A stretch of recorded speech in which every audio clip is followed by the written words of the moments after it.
I haven't done this in a while. Yeah, hi guys, Shire here, back on another video, and today I'm with two individuals, members of the well-known British syndicate, not only known as Yanni, but we also have C. So introduce yourselves, guys. Yanni is the name, and Yanni's the name. Discord debating is my game. C. Game. Hi guys, my name's C. Is that it?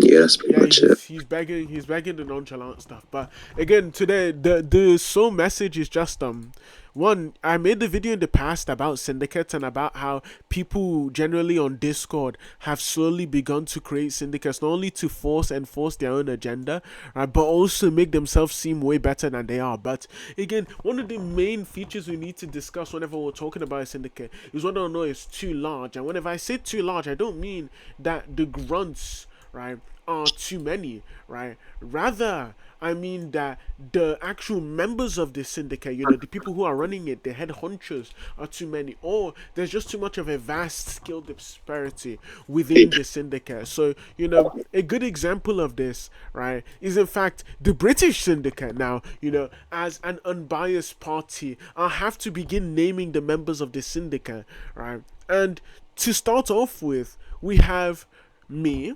obviously, C and Yanni. That was the original trio. Now, whether or not you want to say that one of us is significantly better than the other, right? Or whether or not you want to say that maybe there's a gap between us, or there's obviously somebody who's better. That doesn't really matter, right? However, the skill disparity wasn't something that's so big where the reputation between us, one of us had a significantly horrible reputation, even though you could say C on occasion did maybe sometimes rack up losses, right, because he kept agreeing to stupid people. I don't know why you agree to what was his name, what was his name? Paula. It was Paula. Yeah, Paula. Maybe it's sees a bit of an idiot on his part, because he agreed to somebody like Paula to judge his debate, especially a debate against somebody like Archie, who was also a member of or specifically the founding father of one of the greatest syndicates at the time. But generally, the reputation disparity between members of the syndicate wasn't that bad. Now, in the case of Infinity, right, you could say that, okay, well, obviously, the skill disparity between himself and, say, Toxic or Tensor was quite large, because I think Tensor was significantly better than Infinity was, right? But again, the skill disparity wasn't significant in the eyes of most people, and this is the thing that matters the most. In the eyes of most people, the skill disparity needs to not be that large. However, if the skill disparity is large in both actuality and also in terms of what people think, then it goes from them being an actual member of the syndicate to actually something more like a grunt. Now, the fine line between a grunt and a syndicate member is that the grunt is a mindless fiend with no reputation of their own, no positive reputation, but rather they gain reputation and gain validation from the people around them, right? However, the difference between that and somebody who's part of a syndicate is actually the syndicate member can stand on their own, right? If I'm in a server and C isn't there, or Yanni isn't there, I can confidently say that, oh yeah, I have this and that feats, right? However, in the case of, and I also have this and that reputation. However, in the case of, certain syndicates such as the British syndicate, it just seems as if that there's such a vast disparity in terms of not only not only how people perceive it, right, but also how large disparity between us actually is. Right. In the case of Rizhan, for example, Rizhan actually, not only does he have the C effect in the context that, because he's a bit of an idiot, right? C and Rizhan, they have the both same mental illness, where they're both unable to actually pick good judges to save their life, right? And I don't think C would disagree that he does have this mental illness. C, would you disagree? I don't think I have the mental illness now, but back then, yeah, I picked judges that, he would not give me judgment due to other circumstances outside of the debate. Maybe they have like weird debate styles. Maybe they had friendships that they wanted to preserve, and giving me judgment would like compromise those sorts of things. But now I'm pretty cautious of the judges that I pick. I'm pretty cautious of who I elect to, represent the cause of the debate. And I think that's helped me, in a way, maintain reputation and also kind of build reputation. Okay, now would you say? Now let's ask this: you've debated Archie recently, right? Yeah, Who's the twice. judge? For the Demon Slayer debate that we had for the 6v6, I think Quince judged. Okay, would you say that Quince is a competent judge? It's actually up in the air for me. I mean, I have the recording of me versus Archie during that debate, and there are like many factors that tied in to why Quince might have like mistracked. Like for example, for a good 15 minutes of the debate, there was zero moderation, and I was getting jumped by multiple people. And during this time, Archie was giving arguments, and allegedly, some of those arguments remained alive in the debate, given that I didn't hear them. So I failed to respond to some of them, perhaps. But when I spoke to Quince about the reasons for as to why he believed I lost, and it was like a casual conversation because I'm kind of above debate gooning about judgments now. The sorts of reasons that he offered to me seemed a bit inadequate. They seemed like he just didn't really understand where I was going with the arguments I was offering. So it's kind of up in the air as to whether Quince is a competent judge, at least for me. I don't accept his judgment, but I'm not going to say that because he judged against me, he's an incompetent judge. I think that's too far of a leap. Okay. Could you give an example of some of the more incompetent judges you've picked of recent?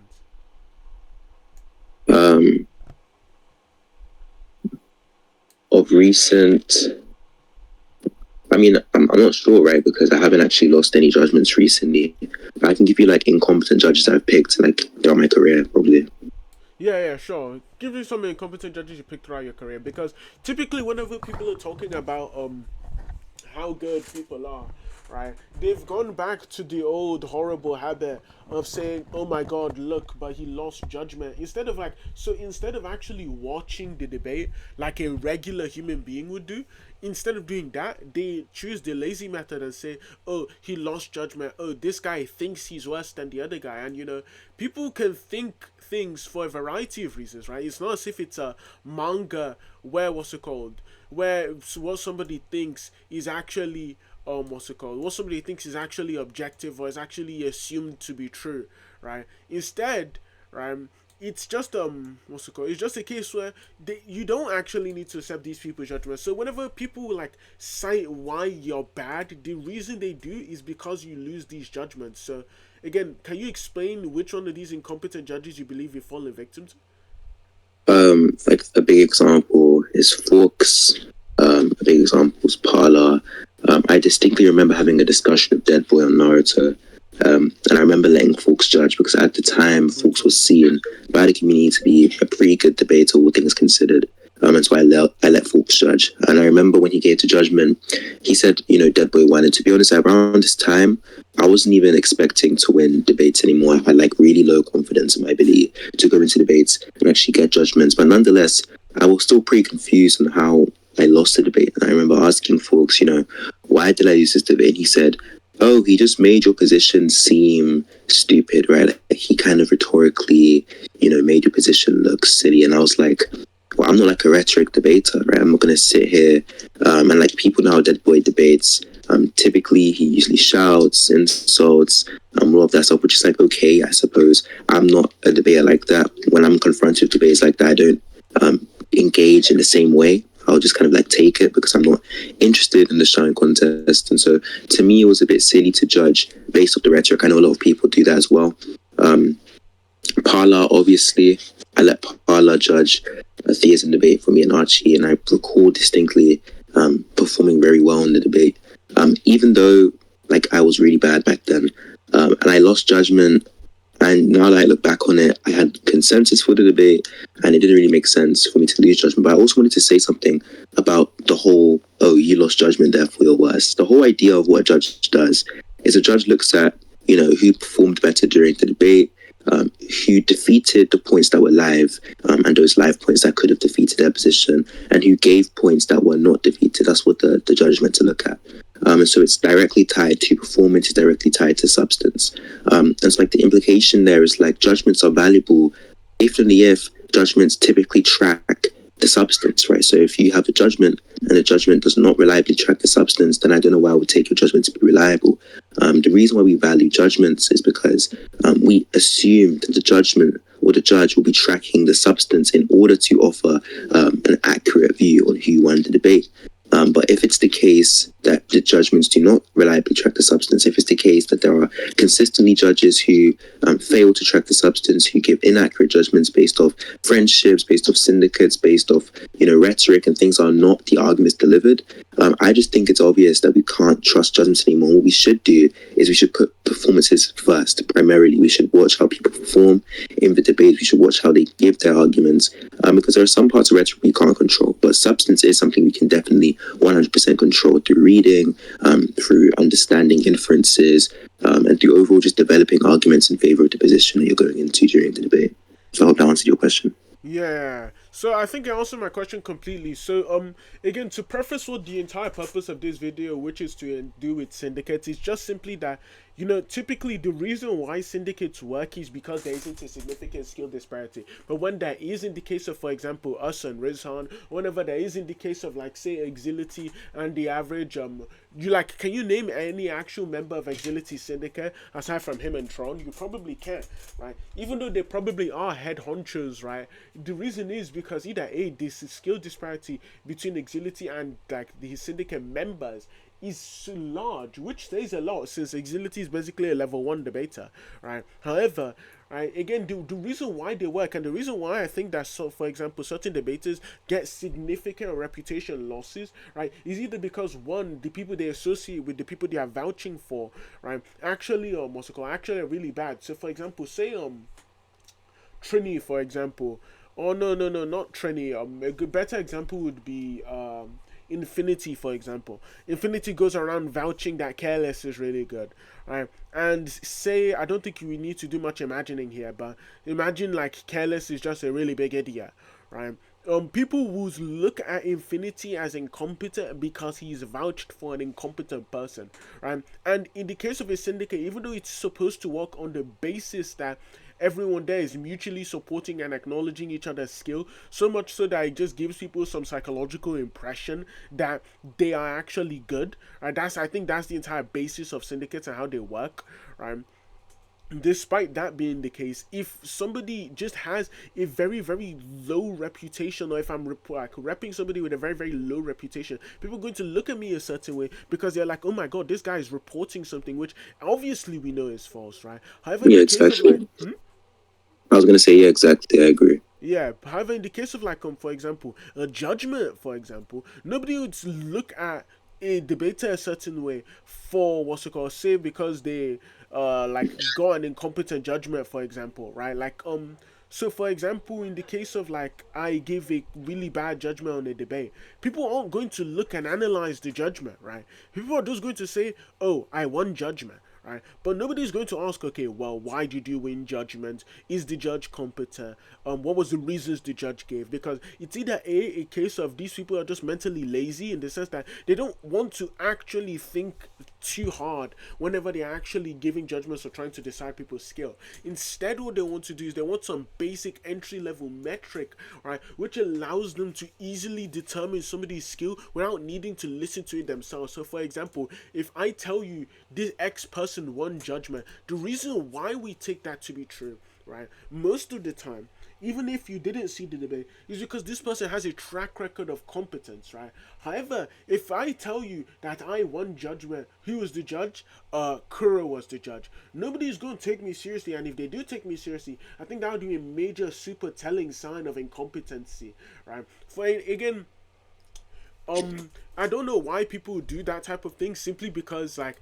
if I will not only, like, one, I think the implicit agreement people have is that, okay, well, if you agree to this person as a judge, right, therefore this person must be competent in your eyes. And again, that just typically isn't the case, right? So most people in debates, I think, right, they probably don't want to have a judge, or is either A, they probably don't want to have a judge, however they are forced to pick one because the person they're debating is insistent on having a judge, or B, they want the instant gratification of being able to say, I beat you, I slammed you, haha, I have judgment. It's the same way with polls, right? There's the same sort of thing that they want to have, right? However, typically these people aren't agreeing to them because they think they're intelligent. They're picking these people based off of, oh, do I think my debate style or the way I debate will actually highlight specific parts of my argument to them in a way in which they'll focus on it more, right, and ignore the other person's argument to an extent such that it allows me to win, right? That is what most people are thinking. I don't think most people pick judges on the basis of competency,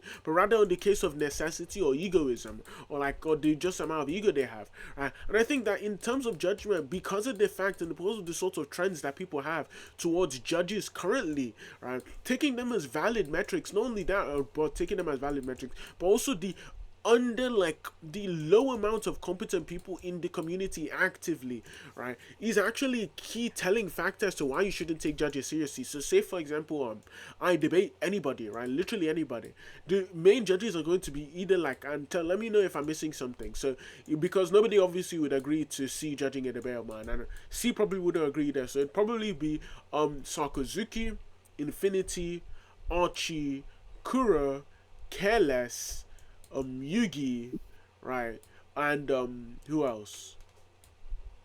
Who else would be there? Uh, huh. I kind of think like maybe nobody else would be there, right? Imagine like, or just assume for the sake of the hypothetical that like only those people are the options. Only one of those people is semi-competent, right? And that would be Yugi.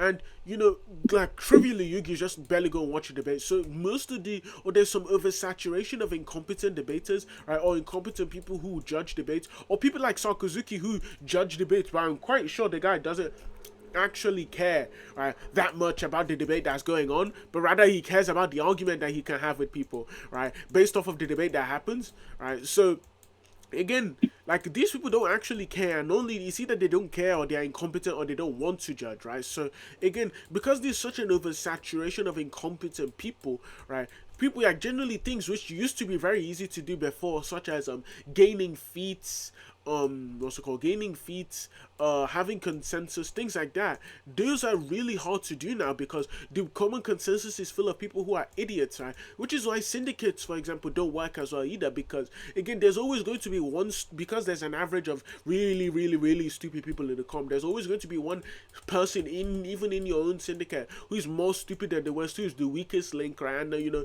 the way people will regularly wouldn't be able to acknowledge it if the weakest link didn't make it so obvious they were the weakest link, right? But in the case of somebody like he who won't be named, somebody who's in the VC who dated some girl called Jessica, right? You know, it makes it really obvious that you're the weakest link, not only because you're consistently engaging in debates with low tier people, not actually punching upward, which is a big issue I think people have now. People in the community typically they do what's called punching sideways, in the sense that they punch on people on their own level, right? Or they do something like they punch downward, where they beat people lower or who are worse than them. However, I don't think I can remember the last time somebody said that, oh my god, I beat this really competent person, therefore I should be way higher on the list, right? So for example, look at people like Liam, look at people like Julian or like Senta, right? There's these sort of people no longer are actually as active in debate spaces, right, such as like near the anime community as prevalently, and as such people don't get the opportunity to converse with them as much, right? And thus they lack the ability to gain enough feats, which is why consequently, because most people won't be striving to become better debaters in order to gain these better feats, the level of consensus is actually going to keep getting lower and lower, because you don't need to think as much and you don't need to be as competent whenever you're talking about or whenever you're giving opinions on debating, right, in comparison as what you used to in the past, right? So for example, Kura, like nobody takes the guy seriously, right? And nobody really knows the guy for doing much aside from debating low tiers and having Infinity at the top of his tier list, but then coincidentally calling it troll so that it looks nobody can press him for being an idiot, right? Or we have Truth, who occasionally glazes Sarkozuki, but when Sarkozuki says he lost to Yanni, then suddenly it's, oh my god, well, I have this other judgment which supersedes yours, right? Like all of these sort of idiotic people, right? And because the consensus is made of these sort of idiotic people, then like there's just no way for progression. It seems as if that slowly but surely the thing that will actually kill the community, right, instead of it being that like and when I say kill I mean kill permanently, right, or at least not kill permanently but make people less interested in debating, isn't that, oh, there's too many doxers, right? That used to be the problem before. In the past the problem used to be, haha, I'm going to extort you, right, I'm going to dox you, right? It isn't that anymore. It isn't, oh, I'm going to nuke your server. It isn't that anymore. It's, oh, there's people aren't striving to be better and they're generally becoming Exactly. lazier, right? But I'm gonna give an example. I'm yeah, gonna give an example of this. So like a very good example of what debaters should do insofar as they want to become better or they want to be seen as better is Infinity, right? Like Prime Infinity, from like a year or two ago. When he first came into the community, like before all of the focus shit happened, like when JGK was like the main inverse that everybody discussed, and when people like Frosty were still discussing it, predominantly like Astro and etc. Infinity went and first he started to beat people that were like around the same level but slightly above or considered to be above. So he went for like people like D1, or etc. And then he just progressively started beating people that were considered better. Like whether those like wins were accurate or not, that obviously created a sense of supremacy within the community. People used to see, or people might even still do, see Infinity as like this very good fictional debate. And the reason why is because his journey from like someone people didn't really know about, like this random cross-verse debater, to like this very good inverse debater was only possible through him consistently punching upwards on people, from punching upwards to D1 and beating D1 to punching upwards to Bubbles to punching upwards to Valor. And he just consistently did this, and he continues to do this to this day, to be honest, just not in the same intensity. And that's why Infinity has such a good reputation. And like syndicates aren't a bad thing. All right, so all a syndicate is like a group of people that try to rep each other as high as possible. So syndicates on their own is not a bad thing, right? Because I might have very good reasons for believing that, say, Shinra is a very good debater, and it's not a bad thing necessarily to bring those reasons to light and have discussions. I actually think that everybody should be a part of a syndicate. And as a matter of fact, you are already a part of a syndicate insofar as you rep yourself, right? You give people motivations to believe that you're a good debater. You say, oh, I did this and I did that. I won this debate and I got this good performance and I got this on rec. And that's how you're repping yourself. So you are part of your own syndicate. But then if you join another syndicate, other people can access those reasons too. And so it's a great way, a more efficient way of having people know your ability. That's fine. Where syndicates break down is when people within those syndicates start becoming biased or unreliable, and that's when it starts to break down, right? So if we push a narrative, for example, that, I don't know, X person's a very good debater, and then they punch down on some other person, then it kind of destroys or might even ruin that narrative unless they get a resounding victory. Because when we punch down on individuals, I'll give a good example, someone like Truth. Truth isn't a great debater. Like, he's not even like a high tier 3, mid tier 3 debater. He's like a very much low tier 3-esque debater. But the reason as to why... Yeah, pushing it as well, because every debate I've seen him in, all he does is critique and criticize. And to be honest, the reasons to why punching down on somebody like Truth is detrimental to reputations, because those debates will go on for at least an hour, right? If he can criticize as much as he wants, it will go on for at least an hour. And the issue with that is now it seems as if you're going relative to somebody called Truth. And Truth's going to go away and say, well, look at this rec of me versus X. You know, I went row with X. I went an hour long debating X. And he probably dropped some points, he probably mistracked here and there. And like the expectation is not that if a tier 2 debater debates like a tier 4 debater, they will effortlessly track and the debate will only last 25 minutes and it'll be like a resounding victory. People might listen and take away that you lost or that you did worse. Or they might say, oh, like that guy's tier 2. If he's tier 2, how's he going this long with Truth? And it will just ruin the perception that people have of you in the debate. And we see this consistently when people punch down and lose. And so syndicates are fine. Syndicate culture is not a bad thing. Everybody should be in a syndicate. Everybody is in a syndicate insofar as they rep their own ability. Syndicates only become an issue when it's the case that you become unreliable in your ability. You become unreliable in reporting the ability of others. That's when people decide to mistrust you. And that can be done in many ways, whether you say things are false. Oh, I watched this rec and X beat Y. You know, we all know like X did not, in fact, beat Y. X did not go relative to Y. And that could be seen for things like Infinity versus Detroit, for example. Infinity did not the destroyer. Like it wasn't Yeah. close. But people started propagating that narrative, and that's what started calling Infinity's reputation into question. Infinity losing to Detroit doesn't put his reputation into question at all, because Detroit is like way more knowledgeable than him on that topic. And so him losing isn't like, oh, Infinity's now bad, all his reputation's in the mud because he lost to a way more knowledgeable, way better reasoner in that time than him. But people saying that he won when he lost very clearly is what put that reputation into question. Like, if he lost this debate, then should I believe everything else that they're saying too? That's sort of idea there. I mean, that's one thing. Or maybe if you just go and you lose debates, right? Losing debates is not a bad thing, right? Everybody should aim to learn from their losses. Imagining a debater that wins every single debate is really unlikely. There are some times where we just miss track, right? You'll just miss track, you'll misunderstand an argument. Maybe they'll refuse to repeat it for you, or maybe you thought what you were saying responds but doesn't respond. These things happen to all debaters. So you losing a debate is not an issue. Everybody loses debates. It's not expected for even a tier one debater to run a gauntlet and win every single debate against anybody that's below them. But what's important is that your performance is indicative of the rank that you're in.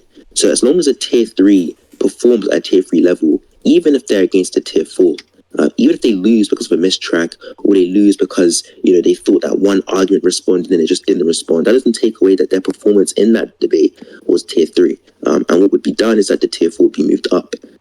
So as long as you're performing at your level, losses, I think actually, Shinra, you might agree with this, but I think actually it's a fear of loss that takes away the sort of joy people get from debating. Because when people debate and they fear losing, they do things like, I like to call this the truth mechanism, right? They go into ratting, severe ratting. Why does there being a hole in your heart mean that you're weaker? Or one of the questions as the truth asked. Truth asked like the most ridiculous of questions. Or maybe like even Bubbles. Bubbles will say something like, why does charging more energy mean that it takes more time? I mean, like, these are very simple, obvious questions, but people resort to these tactics when they have no response. Instead of just saying, look, I don't have a response, I didn't think of this yet, I haven't thought this yet, can you give me some time to think, which is more authentic. Instead, what they do is they rat, and obviously ratting makes debating less fun. Nobody wants to talk to somebody that skepticizes everything. I think Yanni might have something to say about this. If I may add, like, it's that people become accustomed to that style where people like always rat and like try to give the worst interpretations to something that's completely obvious. That makes people who debate authentically or people who debate genuinely seem as if they're worse, because C might concede a point, or C might sit there and think of a response and say, give me a second. But like the debaters they're used to seeing and the debaters that they're used to seeing high on tier lists don't do that. So like they automatically view it as a bad thing for a debater to do those kinds of things, even though it's obviously not. Yeah, I mean, I guess the final thing to note is just that typically for in the case of like syndicates, even though I agree that isn't a bad thing per se, right? If you go around consistently reporting things which upon inspection, any amount of inspection, people can tell is false, right? Then it's just a point of, yes, okay, you being in the syndicate isn't bad, but the thing you're using it for is bad, right? And the thing you're using it for is to purport false beliefs, and beliefs that you probably or any rational agent would recognize as false. Right now, again, I think there's a bit of an issue with bad faith debating. So for example, and I think Rizhan per se could actually be one of the main victims of it, where because, okay, and it's like, look, I'm going to say this and be completely honest. It is not very hard to like. It's not very easy to like Rizhan, right? Like, it's not very easy. Like, if you want to be like somebody who enjoys speaking to Rizhan, you have to work for it, right? It needs to be something that you consciously choose to do. You need to consciously be like, yeah, no, this guy is cool, right? I enjoy speaking to this guy. It isn't just something you can do off intuition alone, and that's completely fine, right? And because Rizhan is such an easy person to dislike, he's an easy person to get angry at. He's also an easy person, maybe because of how he is, maybe because of the way he's grew up, right? He's just generally an easy person for you to like get infuriated at, right? And because of that, people, whenever they listen to him debate, they don't listen to him debate with the intention of saying, oh, this guy lost or this guy won. Rather, they listen to him with the intention of saying Rizhan lost because I don't like Rizhan, right? And Rizhan also puts himself in a similar situation when he does all of the really corny stuff, which makes me not want to associate with him and beat him up, right? Or whenever he's like he's overly obsessing about some girl who never liked him from the start, or whenever he's like sitting there and saying that he's EBK or OYK while he lives in the UK, or whenever he's just like, whenever he's being himself, really, right? And you know, because of these sorts of things and because of these sorts of reasons, you'll find that he's consistently losing judgment. Even if these people sit there and say, "Oh, I'm not biased against Rizwan," it's like, yeah, you are, because I am too, right? And I like the guy. Like, you know, whenever I watch Rizwan debate, you know, I'm not typically assuming that he's going to win, right? Because simply, you know, I just have some ingrained level of, you know, dislike towards the way he behaves, that it makes me want to see him lose in comparison to win, right? That isn't to say that whenever Rizwan wins I won't be happy. You know, like, obviously I will be happy. It's some conscious response that I can control, but it's just the same sort of way. Like, people, they manage to get away with being extremely dishonest when they're debating Rizwan, because it is Rizwan, right? Whenever you see Infinity cut me off, for example, or cut like C off, and C and I start complaining, being like, "Whoa, what are you doing, you sycophant bastard? Why are you cutting me off?" Right? You know, people will, they'll like, "Oh yeah, like, whoa, why is he cutting you off? Like, yeah, he's being really unreasonable with that." But if it's Rizwan, nobody wants to listen to what he has to say, in all honesty, right? Yeah. Nobody cares. Right? And because nobody cares, he's people who usually would be looked at as idiots manage to get away with looking quote unquote intelligent, when in And you reality know what? all you're doing is You know being what as really well? bad faith. It's even a shame, right? Because Rizvan isn't an idiot, right? He has like knowledge, like lots of knowledge. Maybe you might think he's a bad reasoner, maybe you think he's bad at applying the knowledge, but like nobody will ever know.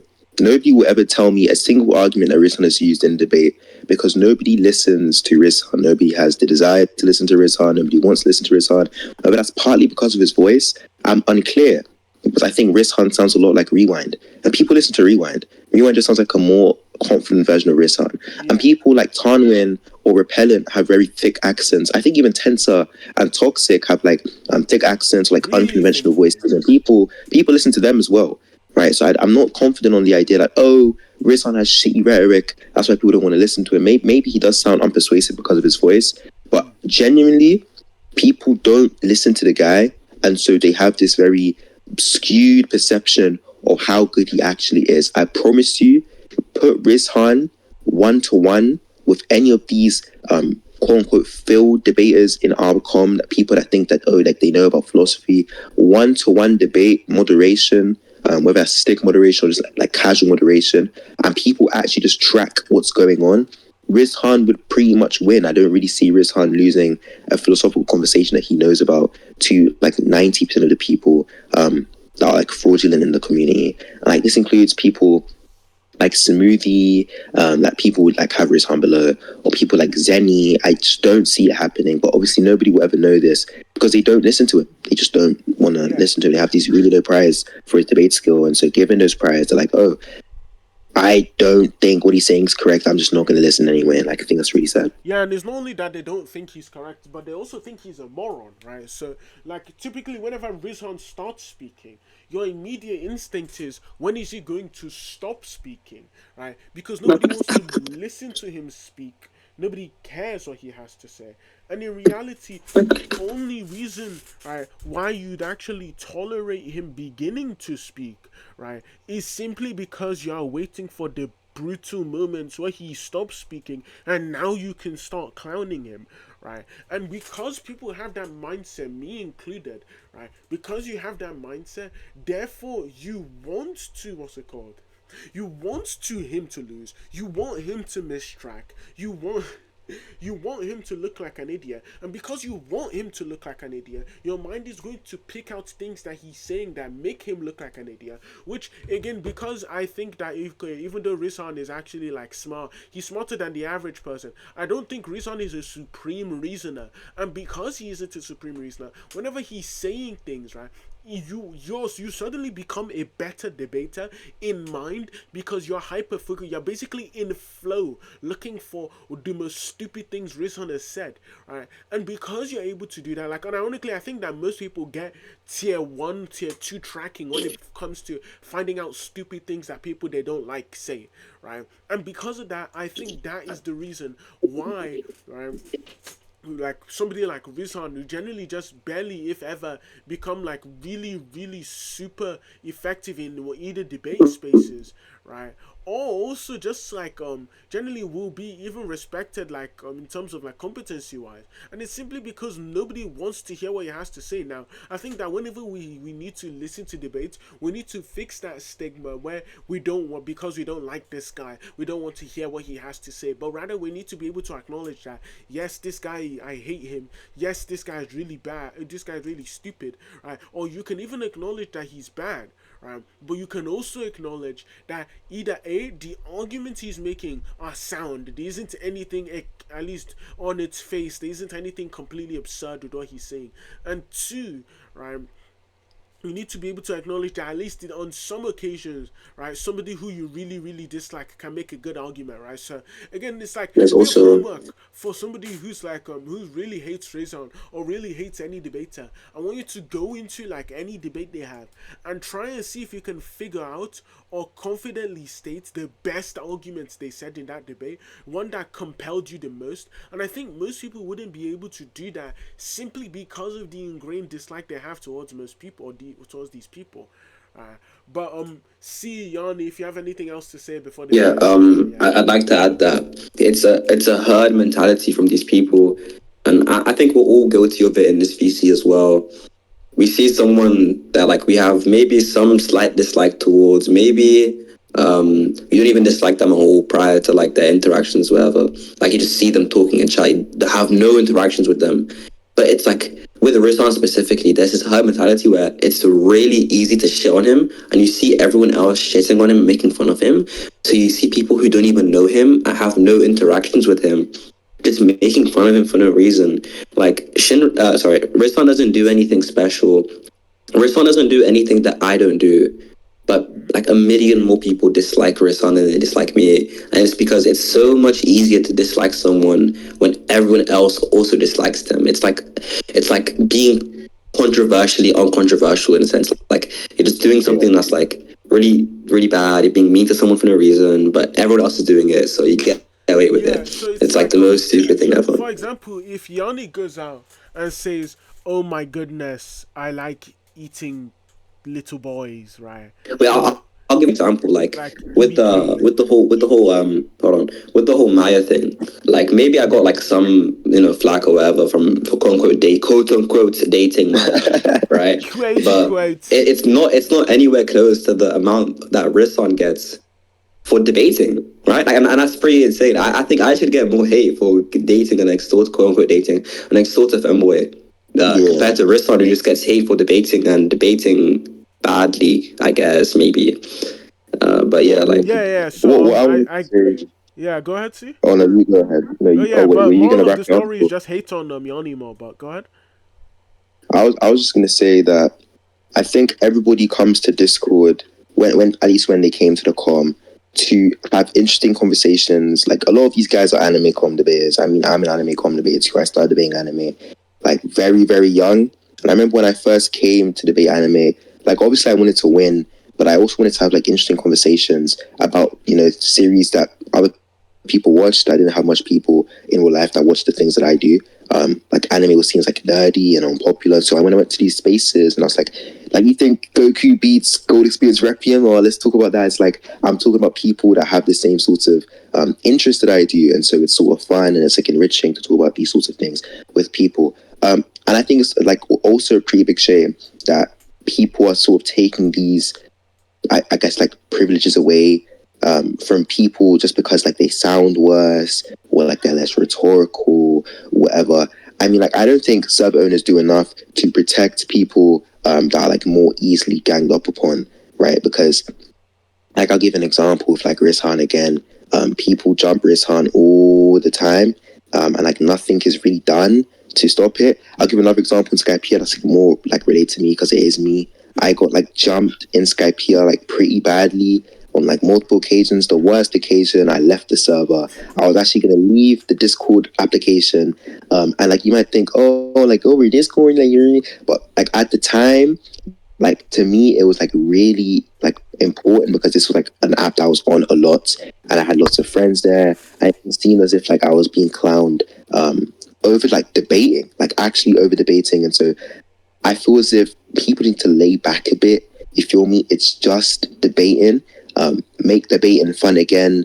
Take away rats. Rats is boring to talk to rats. It's not interesting at all. It's taking away from the whole reason why a lot of us come to debate in the first place, which is to have interesting conversations about topics that we both share interest in. Take away those sorts of things. Like most importantly, protect people that are like less I guess less social, less likable, quote unquote, than others. Because one of these days that these people are just going to leave these sorts of spaces. That's like Riton will actually become a serial killer, right? Like you will actually just start killing people. And like Sakazuki, you will only have yourself to blame, right? Because you just don't do enough to protect people like Riton in these sorts of servers, in your own server. And like stop the fuckery, stop the nonsense, just like make the debating fun. Like I think we should all just ban tier lists as well. Actually, I think it's like a good step in the right direction. No, honestly, I think there needs to be like a threshold where you need to be tier 3 to start making tier lists. Right? Like, I think. Yeah, exactly. I mean, but yeah, I mean, the last bit's a bit of troll. But like seriously though, like there are a lot of people that use these spaces as a way to meet new people, have new friends. If you don't like Rizhan because he sounds weird, maybe like he dicky to you about your debate skill, that's fine. But we will see people consistently take it a step too far. In fact, niggas like I don't even know about like the whole Gyro thing, but even people like Gyro with the Sakazuki thing, Sakazuki and him beefed about something, and even he takes it too far. I'm putting my own Syndicate members into account, holding them responsible too. The shit's weird. We need to stop. It's debates. It's debate skill. We're talking about anime. And like in response, people like clowning Rizhan about like his real life stuff, threatening to dox him, over debate stuff. I've never seen like a group of people so like socially awkward and weird in my whole entire life. You wouldn't talk to people like this in real life. People would debate you face to face. You wouldn't say this, half the stuff you were saying. Sakazuki, you wouldn't talk to people like you do now in real life face to face. I don't think Gary would either. And I don't think people like Careless would talk to Rizhan the way that they do if they were face to face. And so I just think they should behave like how they behave IRL instead of behaving like weird, inflated versions of themselves on Discord. Yeah, but that concludes it for the video. If you like the video, like and subscribe. This has been Shinra. That was C. That was Yane. And wow, in a bit. Say bye, kids. Bye, guys. Good boy.